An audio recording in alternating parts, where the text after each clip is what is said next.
Every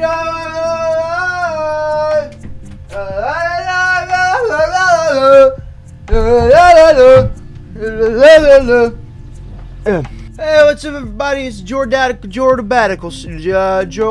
Joe's Madical here, man, with the Spider-Man Homecoming review. I mean, the Defenders review.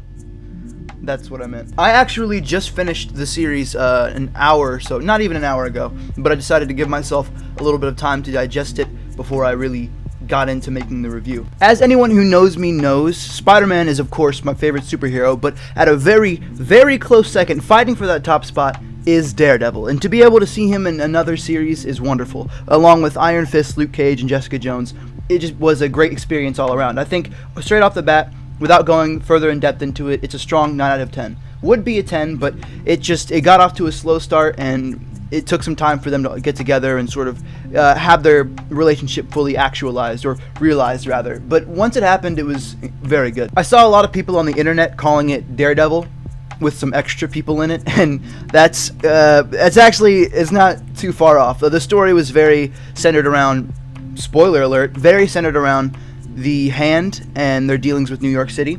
So of course Iron Fist and Daredevil took a front seat to most of the interactions with the villains, but Luke Cage and Jessica Jones, they didn't take away from it. They had a strong spot. They were all great characters, and I don't think anybody was a weak link. As usual, the supporting cast was amazing. You had Claire Temple, Colleen Wing, Karen Page, Foggy Nelson, Misty Knight, all of Jessica Jones's cast. I wasn't quite as familiar with her characters because I wasn't a big fan of her show. I actually, honestly, hardly got through it, but everybody's characters integrated wonderfully, especially the supporting characters. They supported their respective heroes as well as the rest, and it was good. The interactions between the heroes made it what it was, though. You had Luke Cage and Daredevil and Iron Fist and Jessica Jones and Stick and Elektra and all these great people. They sort of came together and their characters meshed greatly. I keep saying that everything's integrated well because it did.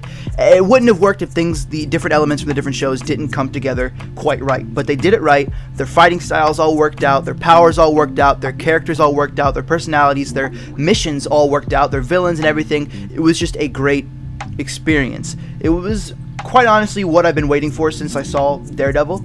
I loved his character, but I also love, in the main Marvel universe, you have the Avengers and everything, and everybody loves a good team-up story. And when I saw Daredevil, I knew that I wanted to see him interact with other MCU characters. And after seeing Luke Cage and Iron Fist and Jessica Jones develop themselves and then come together, it's why I love Marvel so much. The reason I didn't really ever get behind the DCEU is because I didn't feel as though they developed their characters well enough. But now you have wonderful characters, just like in the films, and they come together and create a great story. Of course, being that there's only 8 episodes, there wasn't as much development as there could have been in the full 13-episode solo series for each, but I think at this point all the characters have developed, especially Danny Rand. Everybody hated Iron Fist except for me, apparently, but his character in The Defenders is much better than it was in his solo series. Not to mention he uses the actual Iron Fist way more over the series than he did in Iron Fist. In fact, he probably used the Iron Fist more in the trailer than he did in his entire solo series. But his character, if you didn't like him in his solo series, he definitely was redeemed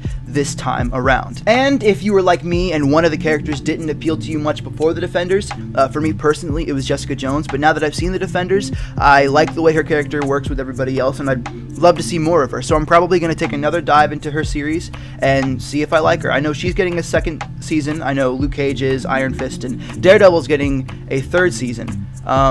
That actually brings me around towards the end of The Defenders. But before we get to the end, of course, we have to go over the story as a whole. When we open up on The Defenders, we see Daredevil recovering from the events of his series. We see him trying to be a lawyer and leave his life as Daredevil behind. We see Iron Fist and Colleen Wing trying to track down the members of the Hand and finish the war that they started. You have Luke Cage just trying to protect Harlem straight out of prison, and you have Jessica Jones trying to do her job after the experiences she had with Kilgrave. By doing her job, I mean not doing her job, but of course things happen and she has to get back into it. Daredevil, or should I say Matt Murdock, his supporting cast is just trying to keep him away from the life as Daredevil, and his friend Foggy Nelson attempts to do that by giving him a load of cases to do on his own. One of those cases happens to be that of Jessica Jones. Jessica Jones is investigating a case on her own before all of this, and she ends up in her office with a man holding a gun to Malcolm's head. Elektra comes in, attempts to kill the man kills himself, and Elektra escapes. The police arrive and find a dead body in Jessica's office, and obviously she's carted off to the police station, where Matt Murdock comes in, revealing himself as her lawyer. Luke Cage, of course, is just trying to keep Harlem safe straight out of prison. A lot of young people in his neighborhood are being recruited by a group of criminals, and he wants to get to the bottom of it. Of course, much to the dismay of Claire Temple and Misty Knight. While tracking down these criminals, he runs into Danny Rand, who, along with Colleen Wing, is still further investigating the Hand. It doesn't really take long for the two of them to get into a scuffle. Danny ends up hitting Luke with the Iron Fist, the police show up, and they have to escape. Luke runs back to Claire's house and tells her what happens. She says, "Yeah, I know that guy," and sets up a meeting between the two. That, of course, is just the introduction. More things happen, but eventually their roads all cross at Midland Circle. I'm not going to get too into the story, but that's just a basis so you understand what's happening. They team up and they decide to take down the Hand together. It is a great story. I love Daredevil, I love Iron Fist, I love Luke Cage, and I newly am a fan of Jessica Jones, but they all work together so wonderfully, it just creates a great experience. Of course, for me, there were weak links. Like, Elektra's character I felt was poorly developed. I think the show got off to a slow start. And I didn't really like Alexandra as a villain. I know everybody was sort of super excited when it was announced that Sigourney Weaver would be playing the villain, but she was easily my least favorite out of all of them. I loved seeing Madame Gao return, I loved seeing, spoiler, Bakuto return, and I loved seeing the new characters, the new Fingers of the Hand, all together. I liked them a lot. Didn't really care for Alexandra. Her character started off really well. I liked where her story began, but it just didn't go anywhere that I enjoyed. I loved all the villains, just didn't really enjoy her. She kind of just came off as annoying. I don't know. She didn't do it for me. But once again, she didn't ruin the overall experience. From an artistic standpoint, the Defenders looked wonderful. They did this great thing with the colors where, to represent Daredevil, they had a lot of red, Luke Cage, a lot of yellow, Iron Fist, a lot of green, and Jessica Jones blue. You could tell when the story was going to focus on each individual character because the colors would reflect that. When they all were together, the colors reflected that as well. It's just a little thing, but I really, really enjoyed it. And the choreography was wonderful. Iron Fist's fight scenes exceeded what they were in his solo series. Daredevil's fight scenes were just as good. Luke Cage, Jessica Jones, and when they came together, you could forget about it. It was just beautiful, wonderfully choreographed, especially with all the different villains coming in, all the lackeys, everybody. It just made for a crazy dynamic experience, and it was wonderful. Even the supporting characters like Claire Temple and Colleen Wing, they got their hits in. Misty Knight got her hits in. Everybody got into it, and it was just great. It was wonderful. If you ask me, it was very Daredevil centric, but that wasn't at all a problem for me. I love his character. I think he's the best character out of all of them. He's had the longest run at least, and I think that it made sense that his story would sort of have the largest impact over the story as a whole. You know, everybody in the city knows about the Devil of Hell's Kitchen, and it just makes sense. It also really worked well with Iron Fist's story. They had like I wouldn't say a bromance, but their relationship worked really well because they both had the same mission. They both are in some way sworn to defeat the Hand. Obviously, Matt doesn't like it nearly as much, but it still works. Luke Cage's character is great. He doesn't want to hurt anybody, but he realizes that the stakes are high, and he has to act if he wants to save and protect the people he loves and the city he loves. Jessica, obviously, at first is not into it at all. She just wants to do her job, but she comes around to be a great member of the team, a very effective member of the team. Everybody's purposes align, and even though they don't want to be together at first, minus Danny, of course, they end up coming together, and they work beautifully together. It was a great team. I'd rather see this, or more of this at least, than more Avengers, if I have to be honest, because I think the Defenders focuses a lot more on their characters as opposed to large-scale action. That being said, however, I would absolutely die for an Avengers and Defenders crossover.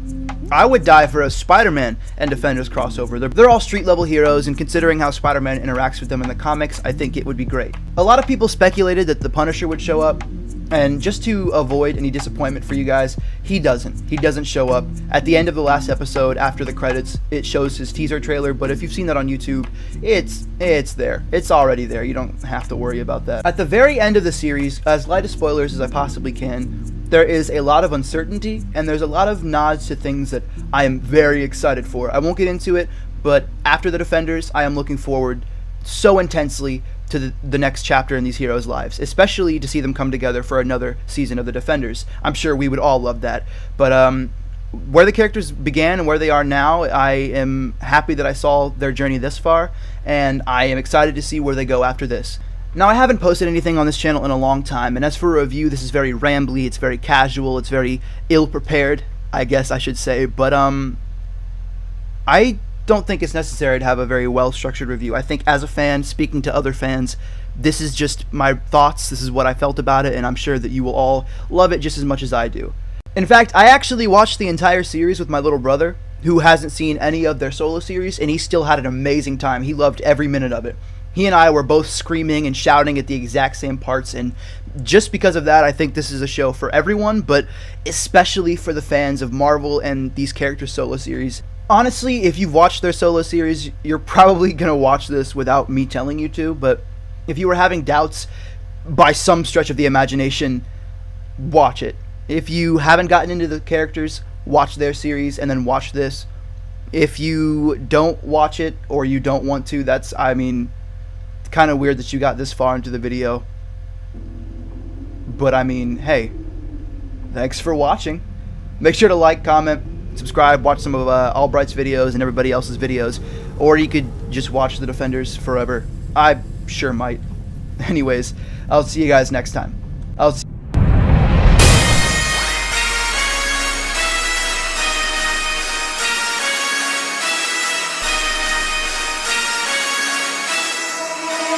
Forgive me for my wrongs, I have just begun.